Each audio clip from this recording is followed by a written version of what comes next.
This is a program that is certainly dear to my heart, since I was one of those who helped create this in those first years after the fall of communism, when everything seemed needed, but everything seemed possible in this part of the world. And this became, I think, a very, very important and really unique program that marked this partnership between the Namensstiftung and AJC. This was a collaboration, an unusual German-Jewish collaboration, but one that was designed to try to bring what we had learned to a new part of the world.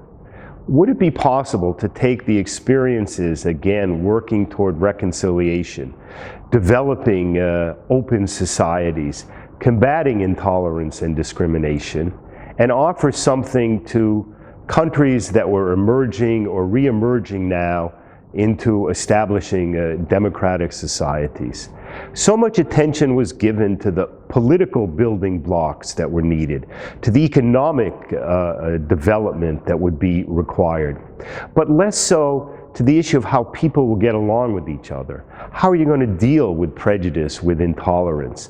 All of that didn't disappear during half a century of communism. It was as though it was in a deep freeze, and now things were thawing out. So that's how we started. And we had this notion. The Namensstiftung was opening offices throughout Eastern Europe, trying to identify emerging political leaders, trying to help them. We have a long established network of offices, of chapters throughout the United States.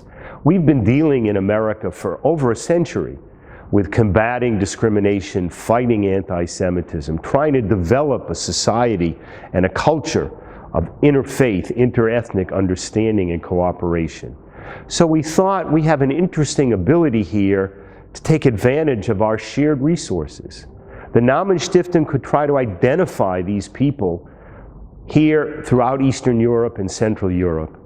And we in the United States could share with them the kind of work that we see going on, all of the difficulties we've confronted in America in fighting prejudice and discrimination. And so we began with creating this program and identifying a first group of people who would participate. It was far from clear that we had the right people. First of all, there was an issue, just a basic issue of language skills. In America, unfortunately, English is really the only language in which we can operate. What would be the future of these people? We didn't really know. There were not yet real political parties, a real structure.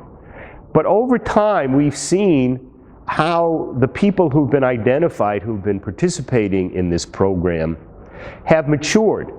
We've seen them as alumni over the years move on to important positions in their governments. But we've also seen, as we have this weekend, that the quality of the participant, the level of their own understanding, their own actions, their own involvement in these issues, now is more and more a factor of their life here in Europe. So we have much more to build on when we bring them to the United States. And finally, I have to say, what we try and do in this visit to America, yes, it's to show all of the examples that we have in combating intolerance, in promoting an understanding of pluralism, appreciation for diversity in society. But we're not some dispassionate outside observer. We as American Jews are very much engaged in this process. It means a great deal to us. It's been our story. So we're going to show our guests that come, our participants in this program, not just a picture of America, but in a way America through Jewish eyes. America through a group in society that's been involved in combating these prejudices, these problems. They're engaged in this. And hopefully what people bring home from this experience is something that will have benefit in their own lives. For me, I think that's become the most gratifying thing, particularly when we have a gathering of alumni from this program, to hear from them their individual stories, their not only recollections of a high point in that visit to America, but how it was something they could bring back home to their country, to their work, and give it meaning today.